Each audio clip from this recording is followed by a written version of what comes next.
అల్లూరు జిల్లా పెదబయలు మండలం పెదకోడపల్లి పంచాయతీ బొండాపుట్టు గ్రామం. నా పేరు పల్లిబోయిన బొంజుబాబు.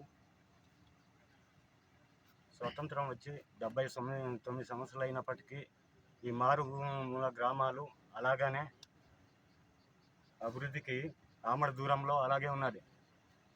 కాబట్టి ప్రతి ఎలక్షన్కి నాయకులు అంటే తండోపతండాలుగా ఒక పార్టీ వెళ్ళిపోతే ఒక పార్టీ వాళ్ళు వచ్చి వెళ్ళడము, ఓటు వేయించుకోవడం తప్ప మరి మాకు ఇక్కడ బ్రిడ్జి నిర్మించమని కలెక్టర్ గారికి, పిఓ గారికి, మినిస్టర్లకి, మరి గత ప్రభుత్వం ఉన్న ఎంపీ ఎమ్మెల్యేలకు కూడా వినతులు ఇచ్చి ఉన్నాము. కానీ వారి నుంచి ఎటువంటి స్పందన లేదు.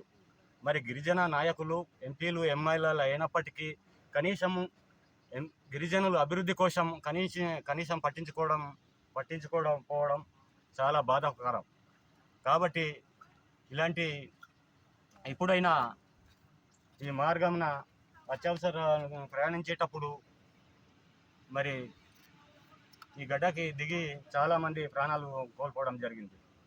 కాబట్టి ఇకపైనైనా సరే ఈ ప్రభుత్వము స్పందించి మరి ఇక్కడ వంతెన నిర్మించి ఈ చుట్టుపక్కల గ్రామాల వారికి సౌకర్యం కల్పించి మరి అన్ని రకాలుగా మెరుగుపరుస్తారని ఇప్పుడు కూటమి ప్రభుత్వాన్ని కోరుతున్నాము. అలాగే మరి పేరుకి మేము జిల్లాకి చాలా దగ్గర ఉన్నప్పటికీ కనీసము అభివృద్ధికి నోసుకోవడం లేదు. కాబట్టి అధికారులు కూడా దీనిపై స్పందించి వంతెన నిర్మించి మాకి కొంచెం సౌకర్యం కల్పిస్తారని ప్రభుత్వాన్ని కోరుచున్నాం. నా పేరు రేగం లక్ష్మణరావు అండి. మాది చక్కరాయి గ్రామం, పెదకోడపల్లి పంచాయతీ, పెదబయలు మండలం అండి, అల్లూరు సీతారామరాజు జిల్లా అండి. మాకు వర్షాకాలం అయితే చాలా ఇబ్బందిగా ఉందండి. ఎందుకంటే మాకు పేషెంట్కి తీసుకెళ్ళడానికి కానీ, కనీసం ఒక డెలివరీ కేసు వెళ్ళడానికి కానీ, లేదైతే మాకు పెద్ద అధికారులు రావాలన్నా కూడా మాకు చాలా ఇబ్బందిగా ఉంది. ఈ బోసారు చక్కరాయి ఈ గడ్డ అనేది మాకు ఈ రాకపోకలు రహదారి వెళ్ళడానికి మాకు చాలా ఇబ్బందిగా ఉందండి. ఎందుకంటే గత ప్రభుత్వాలు ఎన్నో కూడా మాకు ఇది కల్పిస్తాం, అది కల్పిస్తాం అనేసి ఓట్లు వేయండి అనుకుని వచ్చి మాకు కళ్ళబొల్లి మాటలు చెప్పడమే తప్ప కానీ మాకు ఓట్లు వేసిన తర్వాత ఎవరు కూడా మాకు దిక్కుముక్కు చూడరు. అలాగే మరి అటు ఎన్నో పెద్ద పెద్ద ఫ్లైఓవర్ బ్రిడ్జీలు కిందన ఇస్తున్నారు. అటువంటి బ్రిడ్జీలు ఇచ్చేకన్నా మాకు ఒక బ్రిడ్జి, మాకు చిన్న కలవట్ లాంటిదైనా ఇక్కడ మాకు ఈ బోసారు చక్కరై ఈ గడ్డ దగ్గర మాకు ఒక కలవట్ ఇస్తే మాకు ఉపాధి కల్పించినట్టు అవుతుందండి ఈ ప్రభుత్వము. గత ప్రభుత్వం ఉన్నప్పుడైతే మేము ఆల్రెడీ ఎన్నో కంప్లైంట్లు ఇచ్చాము. మాకు గొడ్డేటి మాధవి దగ్గర కూడా వెళ్ళామండి, ఎంపీ దగ్గర వెళ్ళి మేము ఆల్రెడీ దరఖాస్తులు ఇచ్చాము. ఆల్రెడీ కట్టుకి మేము శాంక్షన్ చేస్తాం, మీదన్నా రాదన్నారు. రెస్పాండ్ లేదు ఇంతవరకు. అలాగే ఎమ్మెల్యే దగ్గరికి వెళ్ళాము, అలాగే కలెక్టర్ల దగ్గర, ఎంఆర్ఓలు, ఎంపీటీసీలు అందరి దగ్గర, అధికారులు అందరి దగ్గర కూడా వెళ్ళాము. కానీ ఆయన ఎవరు కూడా మాకు స్పందించట్లేదు. వారి ప్రపోజల్ పెట్టిన తర్వాత నుంచి వెంటనే వచ్చి మీకు శంకుస్థాపన చేసి వెంటనే స్టార్ట్ చేస్తామన్నారు, అది కూడా లేదు. అలాగే మరి కలెక్టర్ గారికి కూడా స్పందనలో మరి దాన్ని కూడా మనం చెప్పనవసరం లేదు. ఒకసారి కాదు, 2 సార్లు కాదు, దాదాపు 10 సార్లు కూడా ఇచ్చి ఉంటాము. అది మరి తోటి మిత్రులు నాకు కూడా తెలుసు, నేను స్వయంగా వెళ్ళి స్పందన కార్యక్రమంలో కూడా ఇచ్చాము.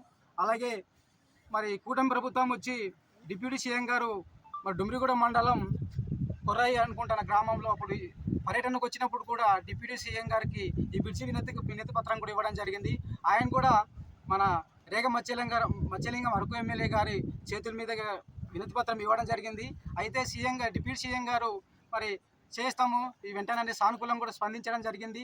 అలాగే మొన్న రీసెంట్గా మన ఏపీసీ మరి ఆంధ్రప్రదేశ్ ముఖ్యమంత్రి వర్యులు చంద్రబాబు నాయుడు గారు కూడా, శ్రీ నారా చంద్రబాబు నాయుడు గారు కూడా మరి వినతి పత్రం వంజంగులు పర్యటనకు వచ్చినప్పుడు ఆయన కూడా ఇవ్వడం జరిగింది.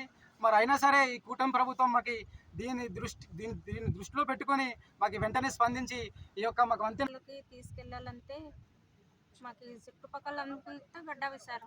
ఎలా తీసుకెళ్దామన్నా సత్యం రోడ్ లేవు సార్. అదే 2 సార్లు 3 సార్లు గర్భిణీ వాళ్ళకి ఇక్కడ తీసుకెళ్దామంటే పీకల దాకా దిగిపోయింది సార్. ఒకసారి కళ్ళక్కడ దాకా ఎత్తుకుని వెళ్ళిపోయింది సార్. అదే ఈ పక్క దగ్గర ఒక ముగ్గురు ఉండేసి చూసేసి మరి మధ్యలో వచ్చి లాగారు సార్. మాకు లేకపోతే మొత్తం ముగ్గురు కూడా ఎత్తుకెళ్ళిపోవు ఆ రోజు. అంటే ఇప్పుడు అలా గొండెల రోడ్కి వెళ్దామన్నా ఆ రోడ్డు ఆ కట్టు కూడా అప్పటికి కొట్టుకుని వెళ్ళిపోయింది సార్. ఇలాగ వెళ్దామంటే చిన్న పార్కు కట్టు పద్దంటు అటు కూడా అవ్వదే. అదే అలా అలాగే తీసుకెళ్తామన్నా మధ్యలో కొందరు పిల్లలు కూడా గర్భిణీ వాళ్ళు కూడా డెలివరీ అయిపోతున్నారు సార్. చాలా ఇబ్బందిగా ఉంది. మరి వెళ్ళిన మాకు అందుబాటు లేదు కాబట్టి అలా ఉండిపోతుంది. కాబట్టి మాకు అటు కంపల్సరీ కావాలండి. మాకి చాలా ప్రాబ్లంగా ఉన్నాయి. కొంతమంది పీనింగులు కూడా వెళ్ళిపోయింది. ఆ గడ్డ కోసమే ఇంకా మరి పీకల దగ్గర కూడా మేము గడ్డకి వెళ్తున్నాం కాబట్టి కంపల్సరీ మాకు రోడ్డు వెంటనే మాకు గట్టు కావాలండి. మేము ఎంత అవస్థలు పడుతున్నామో అది మాకు తెలుసు. అలాగే ఈ గడ్డలో ఒక 50-60 మంది చనిపోయారు. ఇప్పుడు దాకా మాకు ఎవరు కూడా పట్టింపు చేసుకోలేదు. అదే మరి గవర్నమెంట్ నుంచి ఏ నిధులు రావట్లేదు, ఏం లేవు. ఈసారికైనా చంద్రబాబు నాయుడుకి మా హృదయపూర్వక ధన్యవాదాలు.